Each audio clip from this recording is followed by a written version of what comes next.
አርሶ አደር ነኝ እና መስኖ ቢያንስ ከ11 አመት እስከ 12 አመት ድረስ ባለው ውስጥ እየሰራሁ ነው። ዞሮ ስንዴ ዘር ከጀመርና እንኳን ከ3 አመታችን ነው ዘንድሮ። ያው ማለት በፈረቃ ነው የምንሰራው ያለው መሬቶችን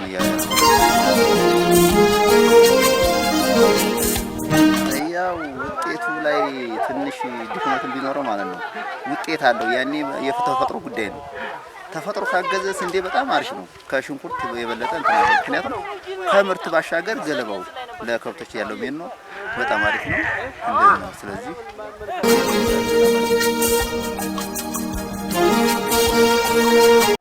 ስሜ መሐመድ ሪሳለው ባላለሁ ድርጅት የተሰራ አነስተኛ መስኖ ልማታችን ለገኮራ ወንዝ ይባላል። በፊት ሽንኩርት፣ ቲማቲም፣ አትክልት ነበር ምን አለማው። አሁን ላይ ደግሞ ያው ወቅቱን ጠብቆ አትክልቱን ውጤታማ ይሆናል አልመጣም። ማበስበስ ምናምን ብዙ ነገር ሲያስቸግረ ወደ ስንዴን ሞከረው ብለን በፍላጎት ሞከረው። ጥሩ ውጤት አግኝተናል። ዘንድሮ 3ኛ አመታችን ነው። አሁንም ያው በተከታታይ በዛው በማህበራችን እንትን መሰረት እየሰራን ያለን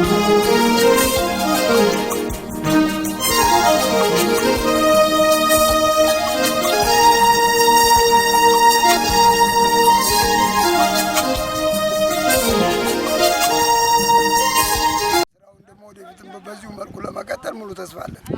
ሞተርም ቢደረግ የምትሉት ነገር አለ? ሞተር ጠይቀናልም፣ ከዚሁ ቀደም ጠይቀናል። አሁንም ቢሰጠን እንፈልጋለን። ያው ውሃውን ለማጎልበት ውሃው ሲያንሰን ከካናል ስር ያለ ባህሮች አሉ፣ እነሱን እየሳብ እንድንጠቀም ሞተር እንዲሰጠን አሁንም ጠይቀናልም፣ እየጠየቅነው ጥያቄያችንም ነው። በቃ በዛ ላይ ግብአት ደግሞ በፈለግን ሰዓት እንዲቀርብልን ጥያቄያችን ነው። ከመንግስት ስለሆነ የሚገኘው ማለት ነው። ይሄ ነው ያለን ነገር። የባለሙያ ድጋፍስ እንደው ምን ይመስላል? ድጋፍ ቆንጆ ነው። አሁን ያለው ክትትል በጣም ቆንጆ ነው።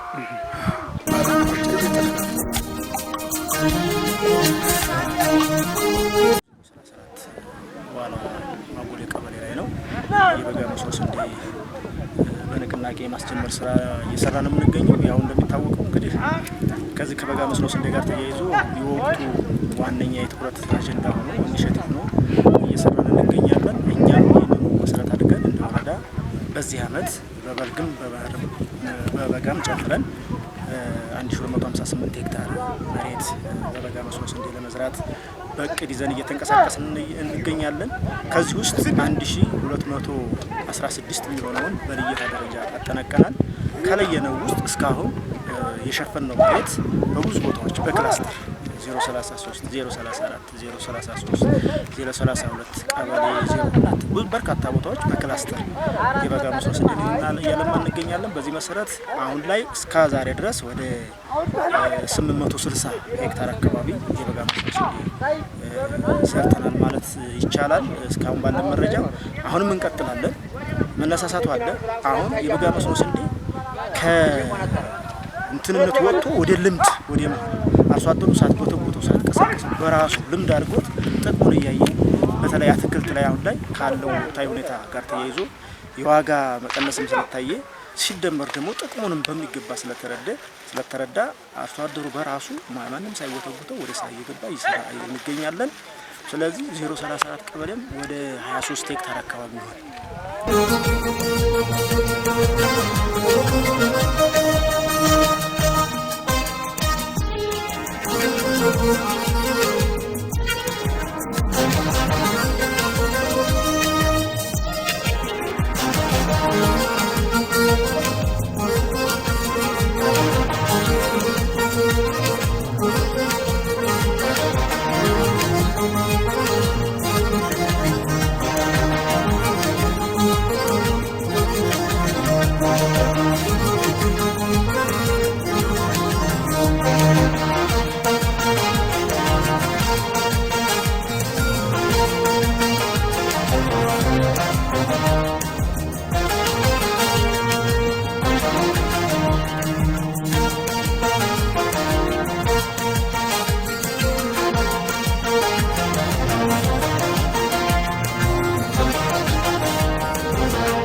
ስሜ ሽመልሽ ፈራው እባላለሁ። ስለ መስኖ ነገር በጣም ይሄንን ቦታ ላይ እኔ የምጠቀምበት ሁሉ ጊዜ አንድ አመት ባዕላ አንድ አመት ቁሪስት አንድ አመት ጤፍ እያፈራረኩ ነበር። አንድ አመት ደግሞ በብላጊ ላይ ደግሞ ሁሉ ጊዜ ቀጥታ ሽንኩርት ነው ማረገው። ያንን ሽንኩርት ተጠቀም ነበር። ግን አሁን በዚህ በዘንድሮ አመት ግን ይሄ አይነት ሲመጣልን በጣም ደስተኛ ሆነን አሁን ይሄ ነገር እየሰፋ ሲሄድ እኮ አረ ቬሪ ጉድ ቬሪ ታንኪው ይሄ እኮ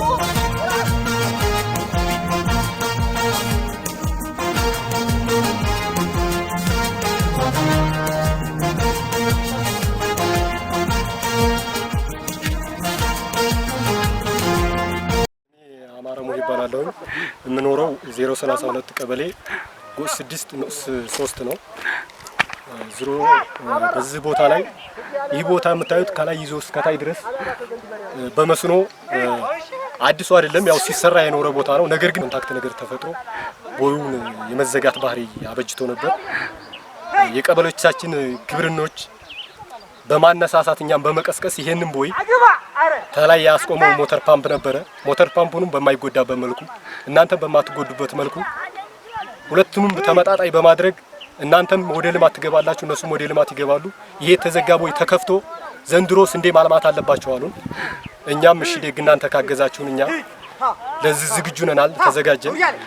ቦታው ላይ ሄርን። እዛ ቦታ ላይ ምን ያስፈልገዋል የሚባል ጥያቄ ጠይቁን ባለሙያዎቻችን ግብርኖች። የሚያስፈልገን ነገር ማቴሪያል ላሜራ ያስፈልገናል። ላሜራውንም በአፋጣኝ ፍትህ አደረጉልን። በዛ አይነት መልኩ ይሄው የምታዩት ዝግጅት ተዘጋጅቶ ለስንዴ መስኖ ልማት በእተናል። የቀበሌዎች ግብርናዎች ያው እኛን ሞራል በመስጠት በማንቀሳቀስ እኛም ተጎናቸው በመቆም ለዛሬ ለዚህ ቀን አብቅቶናል ማለት ነው። ለወደፊትም ለውጤታማነቱ ምንም ጥያቄና መልስ የለውም። ያው የተጀመረ ጅምር ውጤት ማንጣቱ ስለማይቀር ማለት ነው ለዛ አብቅቶናል ነው።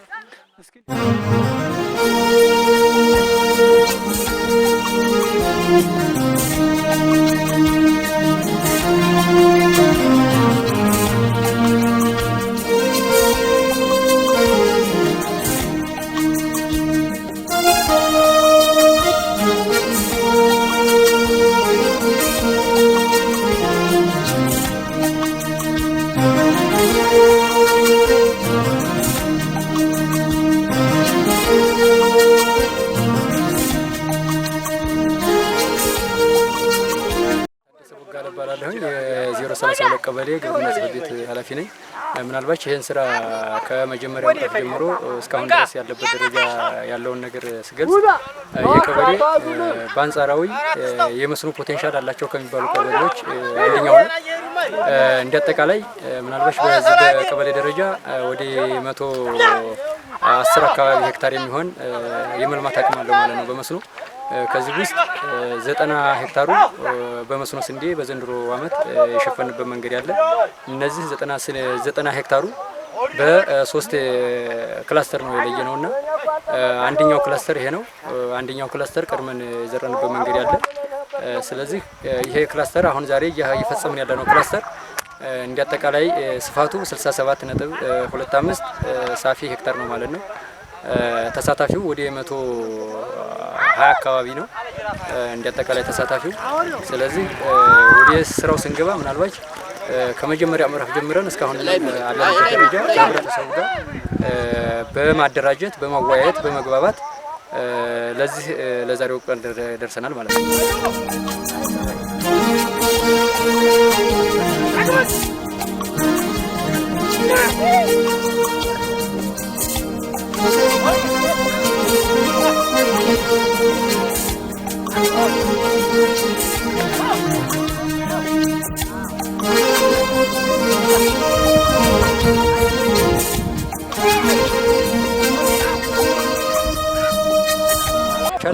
ከሚለው ጋር ስናየው መጀመሪያ ላይ የበጋ መስኖ ስንዴ የዳቦ ጥያቄ እስከሆነ ድረስ የሚፈታው የዳቦ ጥያቄ ለመፍታት ደግሞ የበጋ መስኖ ስንዴ መኸርን ዝናብ ብቻ ጠብቀን ሳይሆን የበጋ መስኖ ስንዴ ጭምር ማልማት መቻል እንዳለብን ህብረተሰቡ በጥብቅ ውይይት ተግባብተን ወደ ስራ የገባንበት መንገድ ያለ። በዋናነት ይህንን ከሰራን በኋላ የግብአት ድልድሉ የግብአት ስርጭቱን በተመለከተ እያንዳንዱ አርሶ አደር በሚያለማው መሬት ልክ የማዳበሪያ ስርጭታችንን አካሂደናል። የማዳበሪያ ስርጭታችንን ስናካሄድ በመሬቱ ልክ አርሶ አደሩ በሚፈልገው መሬቱ በሚወስደው መጠን ልክ ማዳበሪያችንን ስርጭት አካሂደናል። ሌላኛው ምናልባት ይሄ ጊዜያዊ ካናል ነው። እንዲያጠቃላይ ስናየው ከተቋረጠ ብዙ ዓመታትን አስቆጥሯል። ይሄ መስኖ ማለት ነው። በላሜራና በተለያዩ ሸራዎች ነው እየሰራን ያለነውና ይሄ ዋና ትልቅ ከላይ የሚጠበቀው አንዳንድ ጥያቄዎች አሉ። እነዚህ ጥያቄዎች በቋሚነት ካናል የሚገነባበት መንገድ እንዲመቻች አርሶ አደሩ በበለጠ ለቀጣይም ትልቅ ትኩረት አድርጎ የሚሰራበት መንገድ እንዲያለ ነው ያለው ነገር። ወረዳችን 037 ቀበሌ የስንዴ ክላስተር የእርሻ ፕሮግራም የዘር ስራ ላይ ያለ የዘር ስራ በ67.25 ሄክታር ያቀፈ ክላስተር ነው። በወረዳችን በተቀመጠ በዚህ በጀት ዓመት በስንዴ ለማልማት የለየነው 940 ሄክታር መሬት ነው። 940 ሄክታር መሬት በዘር መሸፈን የቻለበት ነባራዊ ሁኔታ ነው። አሁን በእቅድ ላይ በዚህ በለየነው መሬት ላይ ብቻ በርካታ አማራጮች አሉ። በርካታ ሊለማ የሚችል መሬት ና ሊያለማ የሚችል የሰው ኃይል አለ። በተለይ መንግስት የያዘው ነው ከዚህ ከተረጅነት ወደ ምርታማነት ለምናደርገው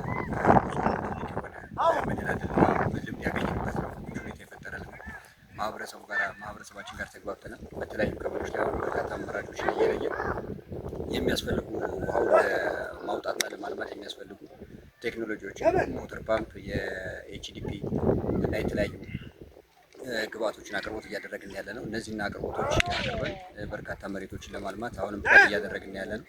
940 ሄክታር መሬት ቀድመን የለየነውን አልምተን ጨርሰናል። አሁን ደግሞ ተጨማሪ አዲስ መሬቶችን እያለማን ያለ ነው።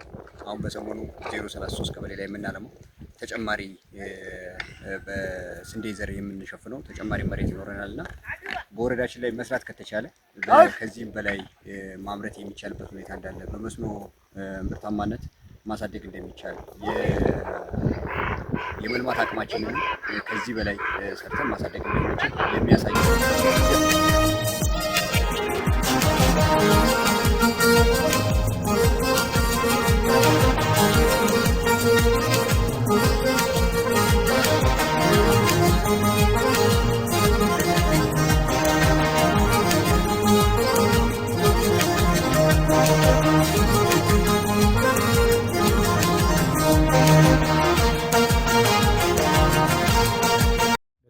እንግዲህ እንደ ወረዳችን በ032 ቀበሌ ጋለሞት ቀበሌ ላይ ጎጥ 6 ላይ ይህን የበጋ መስኖ ስንዴ አስጀምረናል።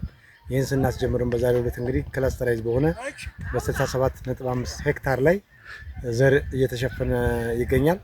በተለይም እንግዲህ እንደ ወረዳ ከ1200 በላይ ሄክታር ይሸፈናል ተብሎ እቅድ የተያዘ ሲሆን ከዚህ ውስጥ ላይ ወደ 518 ሄክታሩ ደግሞ በአዲስ የሚዘራ ነው።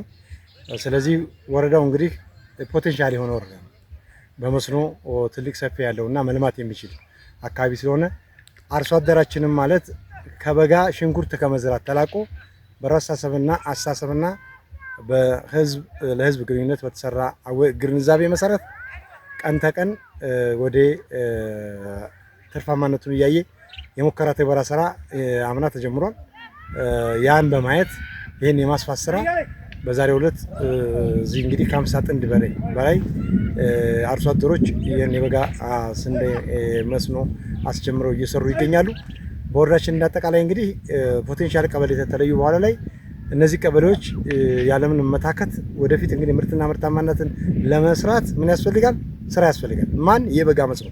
ስለዚህ መንግስት አሁን እንዳጠቃላይ የሚፈልገው ምንድነው? በበጋ መስኖ ያረሱ ራስን መቻል ስለሆነ ከሰኔ በኋላ ላይ እንግዲህ የሴፍቲኔት እርዳታ እና ሌሎች ነገሮች ይቋረጣሉ እንደ ወረዳ። ይሄ ማለት ባለፈው ዓመትም ሲታይ የምርት ሁኔታ የገበያ ሁኔታ ባለበት ነው ያለው።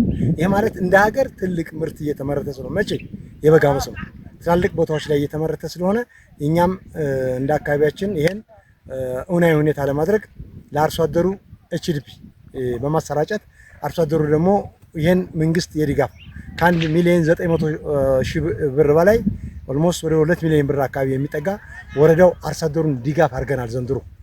ለምን? ለበጋ መስኖ ስራ።